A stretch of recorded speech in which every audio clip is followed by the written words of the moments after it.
وقال الله تبارك وتعالى في كتابه الكريم: أعوذ بالله من الشيطان الرجيم. بسم الله الرحمن الرحيم. كنتم خير أمة أخرجت للناس تأمرون بالمعروف وتنهون عن المنكر وتؤمنون بالله إلى آخر الآية. صدق الله العظيم.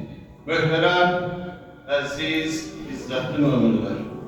Bugünkü hutbemizin mevzusu belədir: Tevhid ve vahdetin qabaqcılları müminler.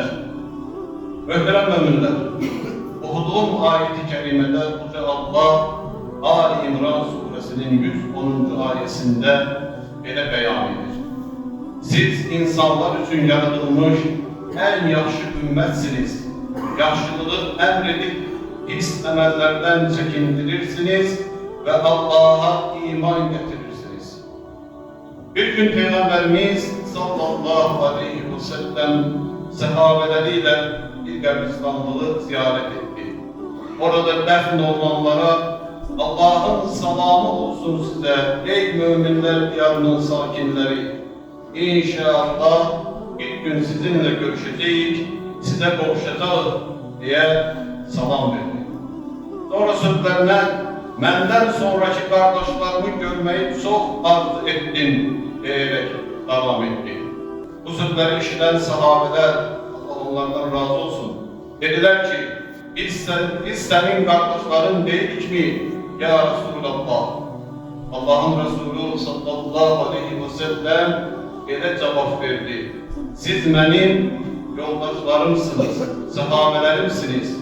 Kardeşlerim ise benden sonra gelecek müminlerdir. Belki ilk zamanlar müminlerin sayı çok az idi. Sonra nesilden nesile dalga dalga çoğaldılar. Zaman geçtikçe onlar iteleri ihate eden büyük bir cemiyete, ümmete çevirdiler. Peygamberimizden sallallahu aleyhi ve sellem öğrendikleri hakikatleri bütün dünyaya yaydılar. Gittikleri yerlere şefkat, merhamet, insanlık akardılar. Müminlerin kalpleri imanla isilmiş ve birbirine bağlanmıştı. İlk, renk, dil, bölge ve coğrafi fertler gibi maniyeler bir aşılmıştı. Müslümanlar kardeş oldular ve birleştiler. Tevhidle gelen birliğin temsilcileri ve tebliğçileri oldular. Bir ve beraber olmanın, ümmet olmanın en güzel numunelerini gösterdiler. Aynı kıbleye dönüp Kabe'nin yan yana tavaf ederken aynı imana bağlı bir ümmet olmanın huzur ve hoşgörülüğünü yaşadılar. İlik, hikmet ve marifeti, irfanı özlerine rehber tuttular ve insanlığı terennüm eden medeniyetler kurdular. Onlar yeryüzünde hak ve adaleti berqarar ettiler. Aziz müminler, İslam ümmeti, İslam'ın bir araya getirdiği müminler icmasıdır, cemiyetidir. Beşeriyete örnek olacak, yol gösterecek, rehberlik edecek esas kütledir.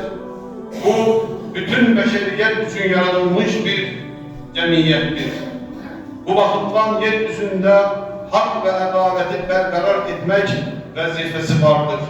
Yaxşılığı emredip pislikten çekindirmeye borçludur. İslam ümmeti bir anadan doğulan evlatlar kimi birbirine iman ve sadaketle bağlıdır.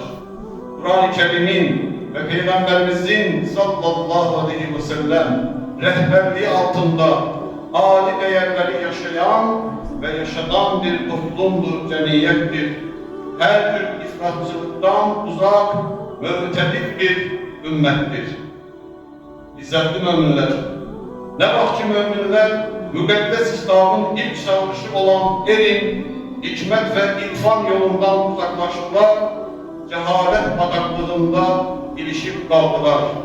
Böyle bir şeraitte o, ferdi ve içtimai hayata, beşeriyete istikamet veren, ışıklandıran değerler yanında sivilizasiya, medeniyetler kurabilmedi.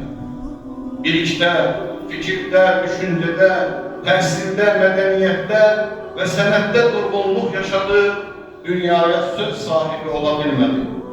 Ne var ki istek ve hevesler, menafi ve menfaatler hakikatten ve reallıktan üstün tutuldu.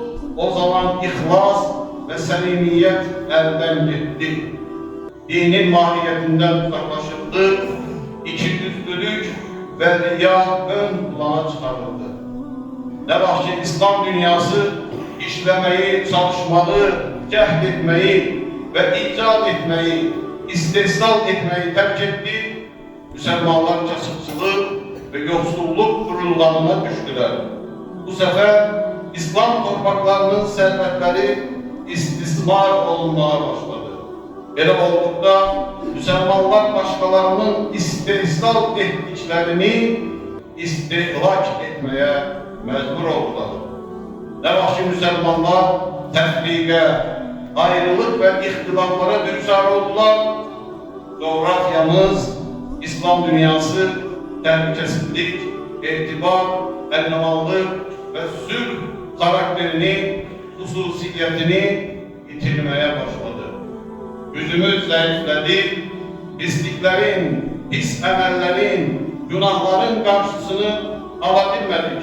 Yaxşılığı emredebilmedik, pislikten çekindirebilmedik, sülh ve emin-amanlığı temin edebilmedik. Muhterem müminler, bugün İslam coğrafyasını birçok fitneler, problemler ehate edir. Lakin bunların ikisi daha büyüktür. Bu iki fitne Müslüman dünyasını ehate etmiştir. Birincisi mezhep, tarikat, cemaat fitnesidir. Müslümanlar için en büyük fitnedir ki bir mezhebe veya tarikete veya cemaate mensup olmalı, İslam'a ve Muhammed Mustafa sallallahu aleyhi ve selleme mensup olmaktan üstün tutsunlar. Özü gibi düşünmeyenleri tekfir etme gafleti, ümmetten saymama düşüncesi Müslümanları ehate eden en büyük tehlikedir. Adını ne koysan koy, bir şahs özüne ad koyduysa ve Allah'a nispet etmekten, Muhammed Aleyhisselam'a ümmet olmaktan üstün görüldüyse, o zaman fitne artık kapıdadır. İkincisi en büyük fitne, Peygamberimizin Aleyhisselatü Vesselam cahiliyet mesabiyeti, cahiliyet teessüpkeşliği adlandırdığı irkçilik, milletçilik fitnesidir. Halbuki Yüce Rabbimiz Müqeddes kitapta Rum suresinin 22. ayesinde böyle beyan edir. Göklerin ve yerin yaratılması, sizin dil ve renklerinizin farklı olması Allah'ın varlığının ve kudretinin delillerindendir. Şüphesiz ki bunda bilenler için ibretler vardır. Aziz müminler, biz müminler Yüce Rabbimizin yardımı, inayetiyle bu kimi menfi hususiyetlerle, hakkıyla, usuluna uygun, elimle, hikmetle mübarize yapmalıyız. Biz müminler kelime-i tevhid etrafında birleşip bir ümmet olmalıyız. Çünkü ilahımız bir Allah, kitabımız bir Kur'an, Peygamberimiz bir Muhammed Aleyhisselam, kiblemiz bir Kabe. Çalışmalıyız ki fitnelere karşı fikirlerimiz bir olsun, düşüncelerimiz bir olsun, emellerimiz bir olsun, gayemiz bir olsun, ümmette vehdet olsun. Dilimiz, rengimiz, milletimiz, ruzimiz, cismimiz, kazancımız, yaşayışımız farklı olsa da bir ümmetiz, ümmeti Muhammed. İman etmiş ise Müslümanlar olarak birbirimizin kardeşi, birbirimizin acısı. Muhterem, aziz, izzetli müminler, hutbemizi Kur'an-ı Kerim'in Haşr suresinin 10. ayetiyle yakınlaştırırım. Ey Rabbimiz, Allah Azze ve Celle böyle buyurur Bismillah.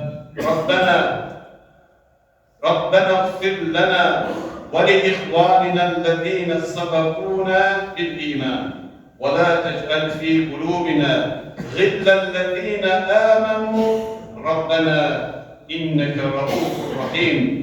Ey Rabbimiz, bizi ve bizden evvelki iman getirmiş din kardeşlerimizi bağışla.